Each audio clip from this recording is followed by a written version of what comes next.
Hello, everybody. So my name is Josh, and we are the Aguilar Brothers. We wanted to do, a little format where you could get to know us, right? Some of you guys have met us either door knocking. We showed up randomly at your house. Maybe you received a phone call from us. A postcard. And we realized that there's hundreds, thousands of other real estate agents. And we just kind of wanted to invite you into who we are and just have some conversations. And I think, and more than just you getting to know us, we also know that there are topics and there are questions that you may have about the real estate industry. Mm-hmm. And so we want this we want this content that we're creating, that we're, going to be sending hopefully once a month.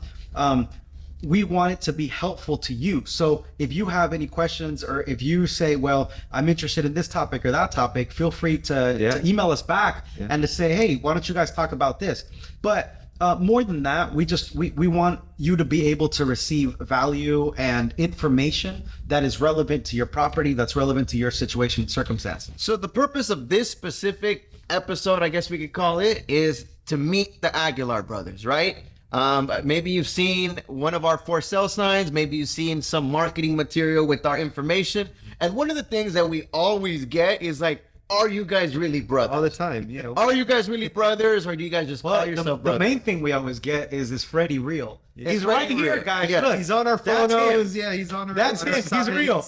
That's not AI. That's real. There's really four brothers. And the other question that we always get is like, how does family work together? Yeah. So we kind of want to dive into that. I'll do a little quick introduction and just have some fun conversations so you get to know us. So the Aguilar brothers, we're four brothers. My oldest brother, Pablo, right over here. And then it's me. I'm the second oldest. Believe it or not, what I always tell people is out of the four, I know you see five, and I'll talk about him in a little bit. Out of the four, I'm the second oldest. And what God didn't give me in height, he definitely gave me in volume. So if you've met me, I'm probably the loudest one. Yeah. I'm the shortest one, but God needed me to project to be able to get the point across. So I'm the second oldest. And then we have my my other brother, David. And then Freddie is the youngest. And over here to my left, we have Menandro. So we'll introduce him in a bit, but he's someone who joined our team a couple months ago. And we'll get into all that in a little bit. So I first want to start off with a little introduction. People are watching this right now. They see four brothers, and maybe just tell us a little bit about yourself, about your family, or just some hobbies that you do. So let's start off with you. Why don't we talk about how we first like how this whole thing. Honestly, this was a dream that we always had. Yeah. Like at least I know I always had this dream of working together with my brothers. We've always been really close. We've always done things together. I was kind of like, as the oldest, okay, so here's a funny story. When we were a lot younger, and I was like in my teens, I would get invited to like birthday parties. And these guys were like really small. So, because the age difference is like, I think 4 years. So he's 4 years older, you're 6 and years then I think older, 10 years older. And 10 years older than him. 9 years older. So every time that I would get invited somewhere, like my friends, would say, hey, come over for Thanksgiving or come over for like this birthday party or whatever.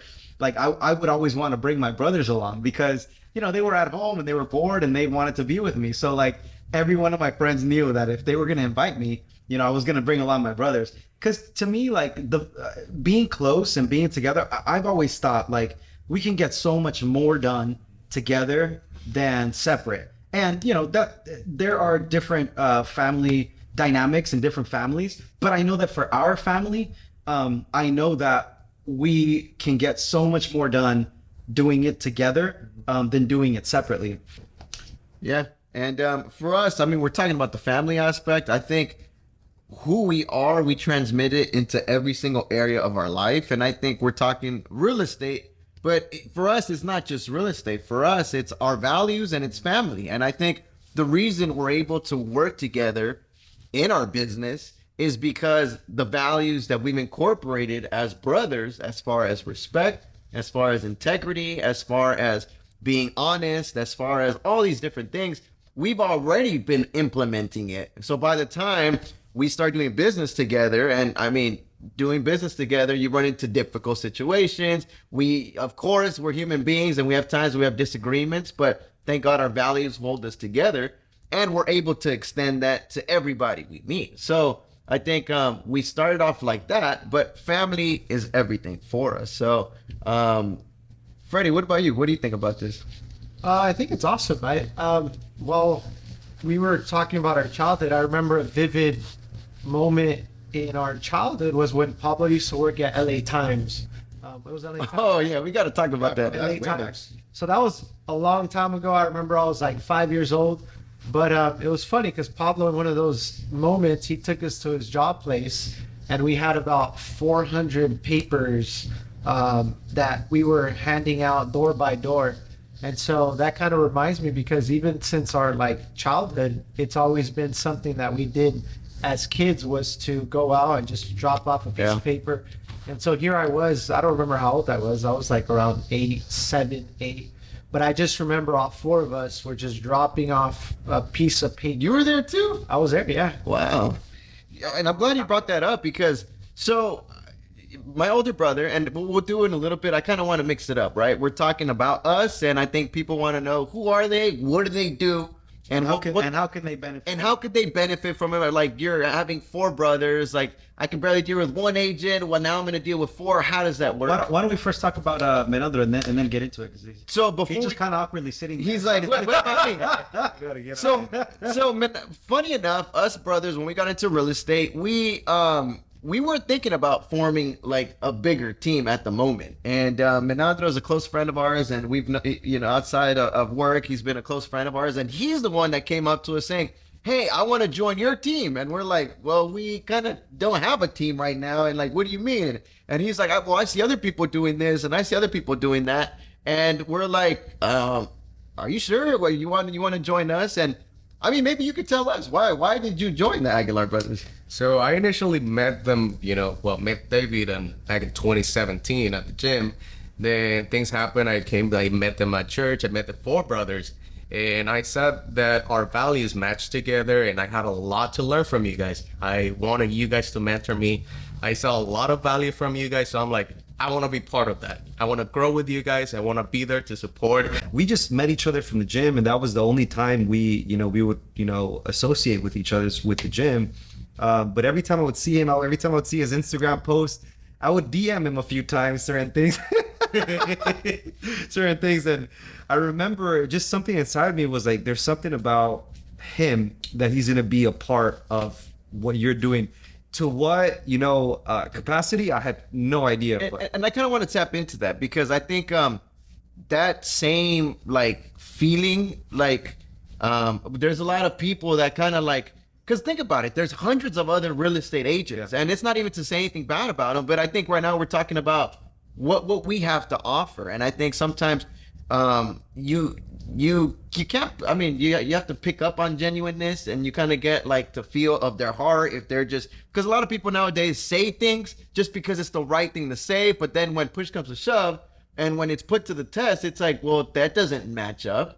And I think for us as brothers, when we start talking about our value proposition to our clients, it's kind of hard for us, because we're people to like, we have a lot to give, but I guess maybe it's like, we want to be humble, because we are, but it's like when we meet and we sit down with clients and we're doing a listing presentation or whatnot, it's like, all right, well, why should I work with you? And it's like, so we know we have a lot to give, but it's like sometimes getting it across is like the hard thing. So I think maybe right now, since we're having a relaxed conversation and we're not putting up a front, we're not reading off a script, I want to mix it up a little bit. Instead of, because every single person here brings something to our team to bring benefits to our clients. Instead of going one by one and you telling what you do, how about we let's start off with Pablo and maybe work our way down, and then everybody else will kind of talk what he does for our team. You know what this reminds me of? That's cool. Yeah, I like that. This reminds me, because we do this. We do this for birthdays. We do this for birthdays all the time. Like, we're celebrating a birthday, and then everybody like kind of like honors the person and says like, all right, this is like pretty much it's like we affirm each other. Yeah, birthdays. Yeah. So that's cool. So let's start off, and maybe I'll start off with Pablo, and then you guys can feel free to tag along. As you guys heard in the beginning, Pablo is the oldest brother.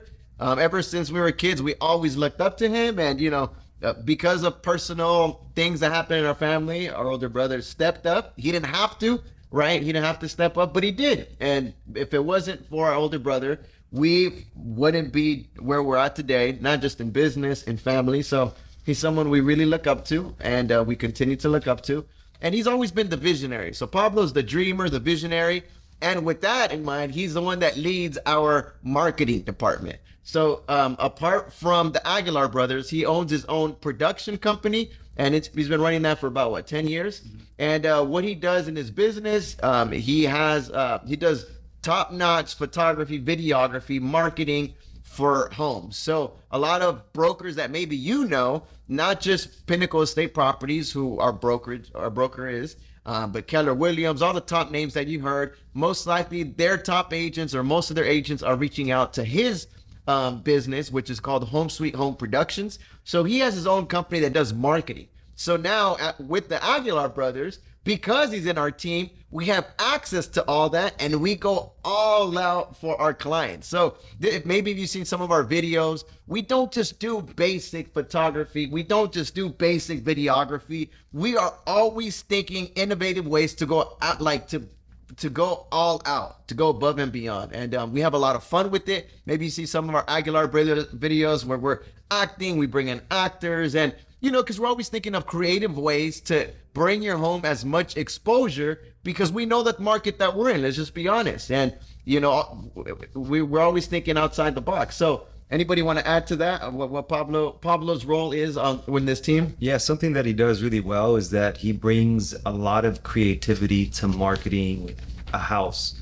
So when he markets a house, he doesn't only take into consideration the features of the house, but also the community, of the neighborhood. So if you look at our marketing content with the different houses that we've sold, not every single marketing video is exactly the same.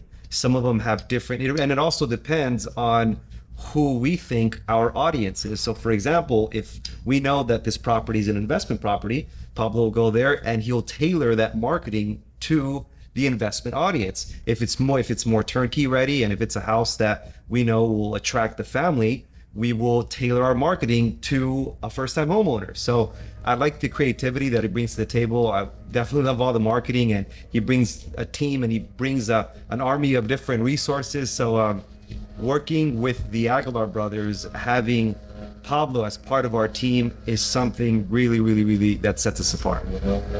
Absolutely. I think, I'll share about kind of what I do. I think it's, to me, I think marketing is everything, because I think as realtors, if you don't have good marketing, I mean, this is what you're telling people that you're going to do. You're saying, hey, I'm going to market your home, and for the past 10 years, I've been trying to work with as many agents as I can and kind of just be like, hey, let's try this, let's try that. But a lot of the times I'm limited to their budget. But what I really love here is that I'm not limited to any budget, because I make the budget, so I'm like, we're going to spend as much as we, want or can or whatever on. But, speaking about marketing, and I think this is where a lot of people might be watching, and I think a lot of people see marketing in different ways. And I feel like sometimes maybe even marketing isn't appreciated, right? Where they come from a market where it's like you just put anything on for sale and it's going to sell. But obviously in the market that we're experiencing right now, if your home is not standing out, the way that people are going through their phones, skipping through many properties, if something doesn't stand out or it's worth the while, they're not even going to show up. But catch their attention. Exactly. So that's our job.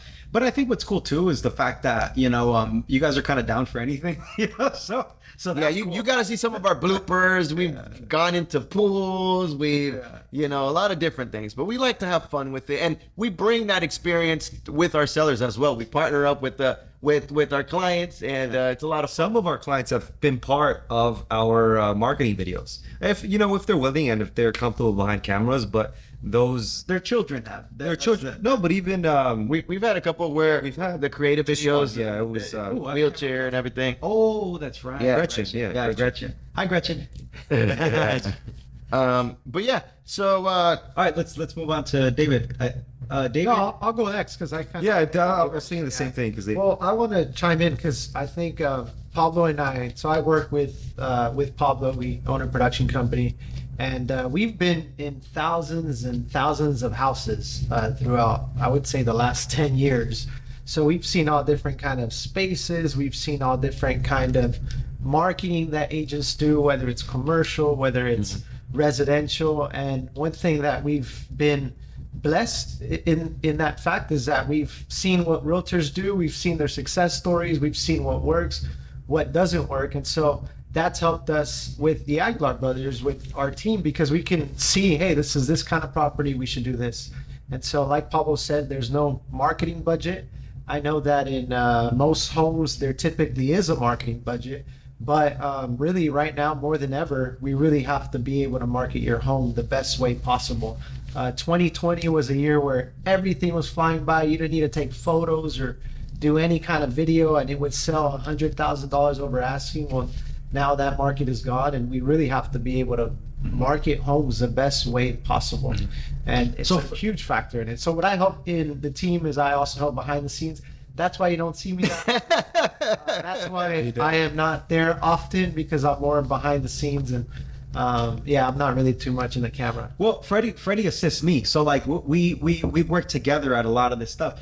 And a lot of the stuff that I'm implementing now is because he and I discovered it working with thousands of other agents. And like what he was saying, like trial and error, like, okay, this works in this situation. This isn't going to work in this situation. This would work in this situation, but they don't want to pay for it, so it's all these different things that we have access to. And as a team, when it comes to marketing, this is why I really appreciate them and the value they bring. They're constantly bringing up new ideas. And I mean, trends change, like styles change, and Freddie's always letting us know, hey, by the way, you guys should try this. So we never want to limit ourselves. We always want to provide our clients the best. So which means innovation, constantly learning, and that's constantly what it changing. Is. Constantly learning, constantly changing, staying at the cutting edge of what's going on. Because what was cool or what was effective 5 years ago, 10 years ago, isn't anymore. And because our stuff marketing has a lot to do with like tech. Tech has a lot to do with we're always on the cutting edge. And so I think as we continue to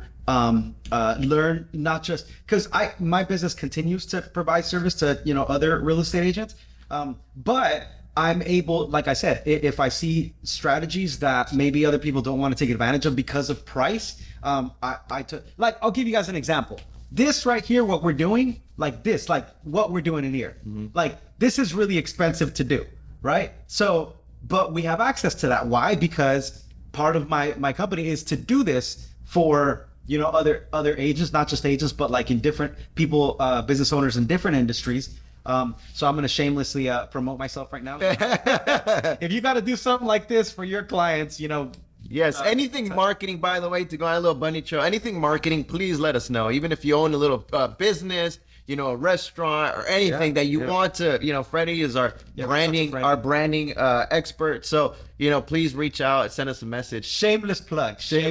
But anyways, let's continue. And I want to work over to David because many of you guys have met David. When we started our business, we started door knock. That's how we met a lot of people. Yeah. We were out there, rain or shine most of the days, 110-degree days, humid. You probably met David out there and sweating. David, just to bring it back a little bit, like David, like out of the four brothers, he was probably like the one who was like, for lack of a better word, I would say probably like the bravest. He would kind of like be willing to do the things that no one else would be willing to do. I'll give you a quick little story. I remember, even though I'm older than him, I remember the first time we went on a roller coaster. I was scared out of my mind. I was, going to Six Flags, going on Goliath. I did not want to go on this. And keep in mind, for those who don't know, I'm the shortest one, and I was short my whole life. Anyways, you guys probably already know that. So when I look up at Goliath, I'm intimidated on my mind. But next thing you know, I turn around and my little brother, David, is saying, let's go. And I'm like, well, it's kind of making me look bad. And I mean, he's really not scared, and he really was not scared. So he has this like ability, like this courage and which is very essential. And I'll tell you why. But I remember him going on the roller coaster, and then because he did it, I did it too. And to fast forward now, door knocking, there's been many times where I'm more like, observant. I'm more like, precautious. And I remember when we were door knocking some doors, like there was a sign that says like a dog or whatnot. I mean, many of you guys probably have a sign that says keep out or whatever. There was a sign that said a dog. And I usually, that's a sign for me, like, move on, go to the next one. What did he do? He went, he continued over, and Well, because the reason why I went is because the homeowner told me to go. So it's not like I see a but I do see Josh's point. And what he's saying is that, like, because look, it's all part of taking the risk. And his job, in layman's terms, is to introduce us to all of you. And now there's a barrier to that. The barrier is fear of what you're all gonna say. Are they gonna reject me? Are they gonna kick me out? Hey, and we gotta get into it a little bit, because I'm sure as a homeowner, if you're seeing this, like, you got door knockers that could get annoying, right? And like many homes that we've sold, right? Maybe there's always a story to each one of them. Always. But if it wasn't for like that introduction, and that's the thing. Like, we have all these stories of how we've helped people and, like, you know, our marketing and all this stuff, but none of that happens. None of that happens if David and Josh and Menandro don't risk themselves. Like, don't take the risk, and don't take. This is the risk. The risk is the risk of being rejected. Yeah. So for all of you that have seen this, like, at some point, I'm pretty sure you rejected us. I'm pretty sure you rejected. I'm pretty sure everyone at some point in the beginning rejected, because you guys said it yourselves. Like, but look, let's tap into this, because the truth is, if you're watching this, the person that you're gonna have, the person that you're gonna have represent you, if they're scared of a little rejection, then you don't want them representing you. Yeah. If they're scared of a little rejection, then during one of the biggest transactions of your life, you're gonna have an insecure person represent you. No, thank you. There's so many different stages. I mean, they say that one of the most stressful times for a person is when they're selling their house. We try our very best to make sure that's not the case. And how? Because we take on walking them phase by phase. We're used to things not going according to plan, but because of our experiences, we're able to confront them, not run away from them. We can tell you countless stories. So in a way, like, and the truth is, I would say less than 10% of real estate agents are door knocking. And we've talked about this before in one of your shows. Maybe we'll send out the link later. Why do people not door knock? Think about it. It's uncomfortable. It's scary, like talking to someone that you don't know, going to their personal home, knocking, and the fear of someone slamming in your door. Well, and that's the thing, to tie it back to what you were saying. Like, if you're getting agents that are coming up to, that are being bold, and you're like, how does that benefit me to have a door knocker come? That actually inconveniences me, maybe you're saying to yourself. But it's actually helpful, because when it comes time to have someone in your corner that needs to be brave, that needs to be able to ask and be like, you know what? No, we're not fine with these. What is it called when they counter back and the conditions? We're not comfortable with these conditions. I'm gonna fight for my client. You know what it is? I think it goes back to work ethic, because look, and we're not here to speak about any other agent. We're just talking about work ethic. At the end of the day, the person that's representing you, you're trusting them with your biggest investment. So you want them to have a game plan. You don't want and I say this a lot, any real estate agent could take a picture of your house, put it on the MLS, cross their fingers, and hope a buyer comes. But when you do basic work, it brings in basic results. Now, there could be stories of like, well, I sold my house and I just did basic. Well, God bless you, and maybe you got lucky. But the truth is, with our strategy, we like to position ourselves where we don't leave any missed opportunity the first time you list your property. Lately, we've been relisting properties of other agents that had their house on the market for 2 months, 3 months, 4 months. And why didn't it sell? Well, that's a good one. Okay, so let me explain, because maybe you haven't seen us door knocking as much as you saw us like a year ago or 2 years ago. Okay, I'm just gonna be straight out with it. All right, check us out. Maybe you haven't seen us door knocking and you're like, oh man, these guys used to come over like at least every 3 months. Okay, well, let me explain the whole situation. This is part of why we're here, and kind of explaining, you know, what everything's going on. Listen, with interest rates being where they're at, we know you don't want to sell your home, right? So the people that are selling their houses right now with the interest rates the way that they are the people that have to. That absolutely have to. Yeah. So life events, divorce, exactly. Financial, because financial relocating, you know. And so we don't want to come to your house and be like, sell, because you know. Well, we haven't even done that. Like even when we've knocked on your door, that wasn't. Yeah, that's a good point that we touched. But But I know some door Say that, knockers say that do, whether it's a realtor or something else, their intentions are to get something from you. Well, they're adamant. I mean, Aren't you selling? I mean, from the beginning, when we've met you, if we've door knocked your house, it's been really to start and initiate a relationship. Yeah, and that's always been our thing. When we door knock, and even let's say cold calling, because we do call sometimes, and if you received a call from us, I remember having a conversation with our brother Pablo this year, because the way things are, we're trying to target on people that are trying to sell, right? And I told my brother, I don't want a cold call because I don't like that feeling. I don't like making people feel uncomfortable. I'm not a shark. That's not who I am. And I remember clearly what you told me. You said, well, you got to change your mindset because that is not who you are. You should continue being who you are. And by them working with you, by them getting on the phone with you, it's going to prevent them going with someone else who doesn't have the best intentions for them. And guess what? With that mindset, we have connected with a lot of homeowners where if went above and beyond. We could tell you countless stories of how we went above and beyond, literally treating them like family and getting them out of a situation that they probably wouldn't have gotten out of with another real estate agent. In real, obviously without using names, but in probably a minute, because we don't want to make this too long, but in a minute, let me just kind of share this story. So like I said, going back to what I was saying, door knocking is very essential to us. We continue to do that. But in addition to that, now we've been focusing a lot on, and maybe you're watching, and maybe the reason why you know us is because, they called you, because that's David's, Josh, and Menandro's part of their responsibility is to call. So right now we've been calling expired, people that have have listings on the market, but they didn't sell. So maybe that's been you. You're like, wow, no wonder they called me. Well, okay, so here, let me blow the whistle on all this right now. All right, when you put your home on the market and then it comes off of the market, your phone number or your information gets posted on this place of where all the realtors that on the public records, and then all the realtors that kind of do something do similarly. Maybe not all of them share the same values. A lot of them do. But what they do is that they begin to call. It's like, hey, your home didn't sell. Try it with us. Try it with us. Try it with us. Okay, so you're like, well, Pablo, why are you guys being annoying like that?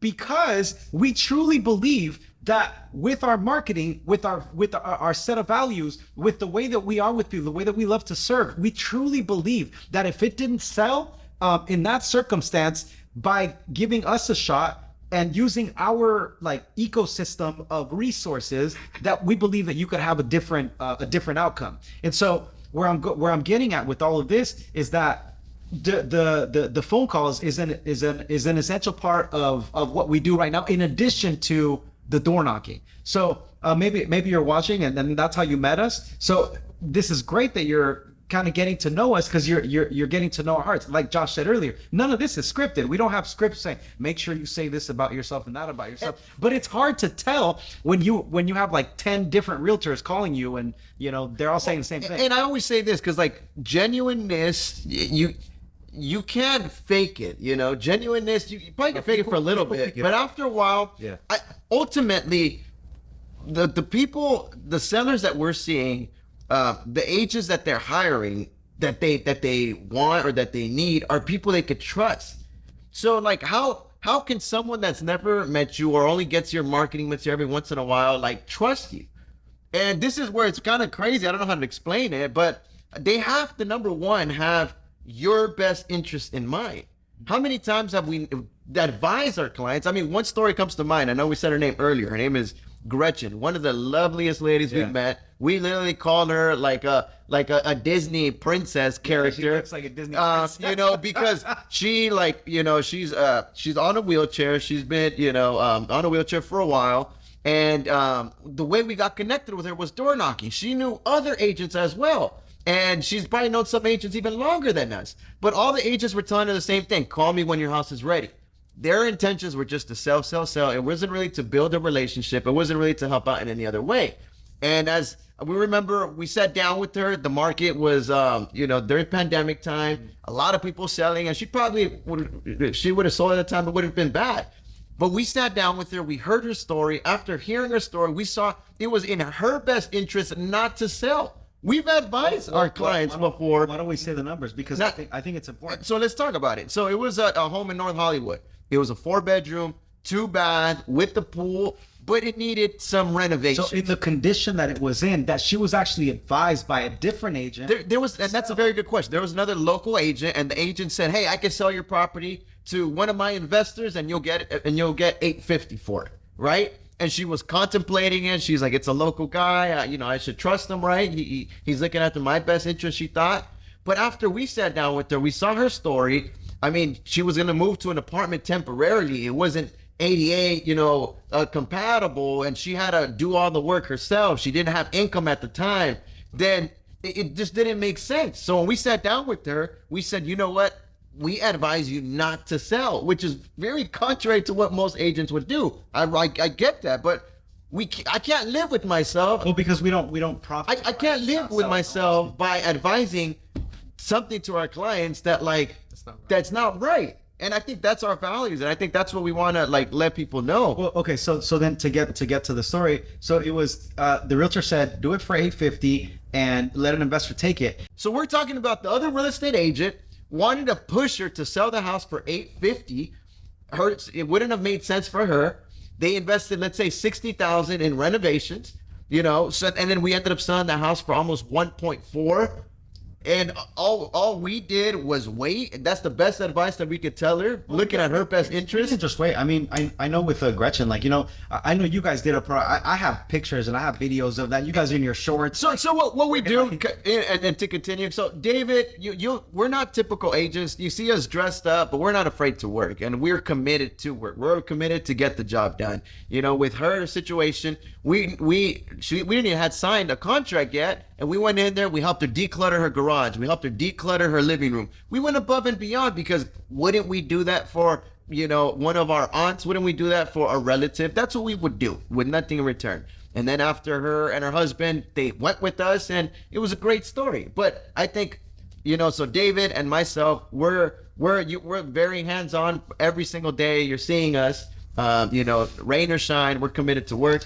And that's kind of like where Menandro comes in, because that's what you see David and Josh, that's what Menandro does as well. Their job and what they do very effectively is working on building a relationship with you guys. Look, at the end of the day, you're who matter to us. If we could again, it's all about the relationship. Okay, but so that's their focus. Now, another last key component here that I think we need to touch on, and one of the things that we do is the way that we negotiate. And I think, and Josh is primarily in charge of negotiation, although David does step in at times, and he helps him as well. But Josh is primarily responsible in that part of the process. So one thing that we didn't talk about is the different phases that we have and the different phases that we take things in. So the first phase is the preparation. So we prepare your home, right? We coordinate to see how we're going to get it cleaned, how we're going to get it painted, how we're going to get it staged if we need to do that, whatever it is. And then after that, the marketing comes into play, which is where Freddie and I create phase two. We create all the other stuff. Now after phase two, we hit the market, and once we get and that's phase three. There's a whole strategy behind that as well. And then after that, now it's the negotiation process, because by that time you have already accepted an offer. And so then what happens next is that during that time, people try to shortchange you, right? So this is what happens. They say, yeah, let's just say $1 million. They say, yes, I'm going to offer you $1 million, because they want to outbid everybody else. And so now check this out. You're in escrow. And now they call it the inspection time, where they bring their inspectors and they bring in people to make sure that the house isn't falling apart. But people use this time to nitpick at your house, and they're going to be like, man, this is wrong, and this is wrong, and this is wrong. I know I offered you $1 million, but now that we're committed to one another, I'm going to bring it down to $850 because of this, because of that, because of this. Whatever it is, that's where Josh, she's like, no, man, this is that's not going to happen on our watch. So his job is to negotiate on your behalf. And the reason why I think Josh is so well qualified for this, I mean, we all know this is brothers, Josh, but see, I think everyone's personality fits so perfect. And I haven't even said this to you guys, but okay, for example, me, I'm an extrovert, and I'm naturally you're an extrovert too, but a different kind of extrovert. Like I'm an extrovert that's like a risk taker, right? Like I'll jump off of a cliff, you know, and like be like, let's try out this parachute, you know, like, and have faith that it'll, you know, open up and I won't die, right? So that's like I'm more of a risk taker. Josh is naturally like he's more of like he protects what he has, right? So he's like very protective. Like that's his personality. Oh my goodness, you guys should see how he is, like as a father, as like a husband, as a brother, as whatever. Like nobody come near what it belongs to him, because you're gonna wish you had it. So but that's who he is, and see, that's the value that he brings. Part of his personality is perfect for that. So that's what Josh does, in addition to all the other stuff. I remember a specific house that we listed, and we had a buyer come see one of the houses that we listed for the first time, and he was the first buyer to come see the property. And when he saw the property, he wanted to get it off the market right away. He's like, hey guys, I like the house. It wasn't the most renovated house, but it was a turnkey ready home. He's like, I want to get it off the market right away. I'll offer you guys what you're asking for it. So I got excited. I'm like, well, this sounds like a good deal. The market, you know, wasn't where we thought it was going to be.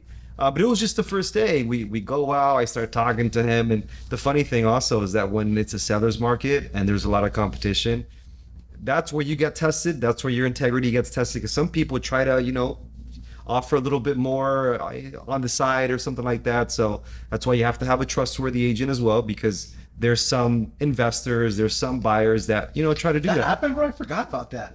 That's happened. We had times. one time on a property where someone came up to us and they said, here's my offer, but I'm going to give you an envelope of, you know, thousands of dollars, you know, favor my offer. And we get tested definitely. Someone one time was like, here's 10 G's and then set my offer. And this is why, again, like who you hire is a big deal, because integrity, I mean, are you the same person when no one's looking? And for me, if I'm hiring a real estate agent, like I would want to know that they're being completely honest and transparent and want my best interest. And I don't think we ever told the seller that someone offered us that specific amount. No. You know, obviously, just for those watching, we never accepted that 10 grand, and that's not who we are. We'll never do that. But we've been tested several times. So that was with the investment property in North Hollywood. The one I'm talking about is the one in Valley Glen. Oh. But we had two. Well, this first buyer came up and came up to me, saw the property. I gave him a tour of the house. And then after, he's like, I want it. Like, this is my situation. And he gave me a basketball. I told him, oh, cool. Like, he gave me a basketball. But then I called Josh. I'm like, hey, look, this sounds like a reasonable deal. And right away, he's like, no, it's just been one day on the market. Like, why are we going to favor his offer? Just because that basketball back. Long story short, we kept it on the market. After a week was over, we got how many offers? It was like 4 offers, and we ended up selling it for a lot more than what he was initially asking for it. So I like how Josh is precautious in that way, and he thinks of different situations. And he also looks at the person we're working with, because the buyer that offers you, the buyer that you open an escrow with is a big deal. So when Josh met the person, he's like, I don't know if this is going to be a trustworthy buyer. Now, I don't know if this is going to be, you know, someone we can open escrow with.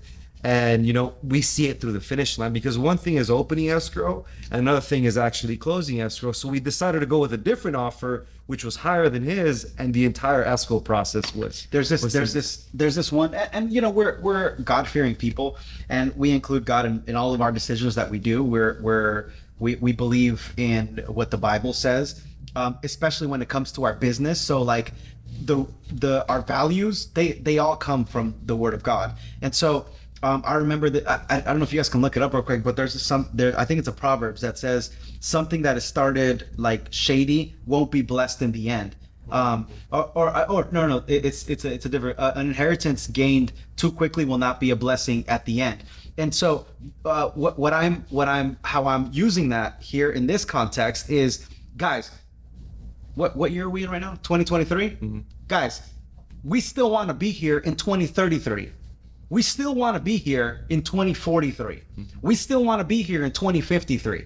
And in order to do that, we have, like, if you take that envelope of $10,000, you're not going to be here in 2033. And I think that's why for us, reputation is everything. For us, like the way I treat one person, they're gonna tell. If I do something with lack of integrity to that one person, they're gonna let all their family, all their friends, the whole neighborhood. And what I tell a lot of the owners, I have a lot to lose by doing something like that. You know, that's not who we are. So I think reputation is everything. I Dude, think we know someone that we just finished helping, that they said the reason why, like, pretty much their agent lied to them. They pretty much exaggerated the situation, the potential of buying a certain property, and they bought the property and they actually lost a lot of money. This person was telling us, dude, I've already lost close to $400,000 because I trusted this person. See, the thing is that realtors are very highly trusted by people, you know, and so sometimes you trust the wrong person. So so how do we, because trust is a big thing for us, right? That's something we don't take lightly. We just sold the property in Porter Ranch. It was previously listed with another agent. It was on the market for 3 months and it did not sell, right? We had a listing presentation with the seller, and in one interview with them, she said something about you guys that I trust you, right? Right away. Which was one of the biggest compliments. Someone saying that they trust you, it's something we don't take lightly. It's something that comes with a lot of responsibility. So long story short, in less than a month, we were able to sell it. The offer that we got was way higher than the previous offers they had with other agents, and which is one of the stories that you were talking about. So we were talking about negotiation, we're talking about quite a few other things. And I think for me, what I wanted to say is, when we represent a seller, we do it as if we were doing it for us. If I was listing a property for Pablo, if I was selling my brother's home, if I was selling my mother's, a mother's home, an uncle's home, with that same care, with that same level of, and I think, my wife and I have this argument a lot of the times where we say, is trust given or is trust earned? I'm a big believer where trust is earned. My wife says trust is given, and we go back and forth. And I guess we're both right at some extent.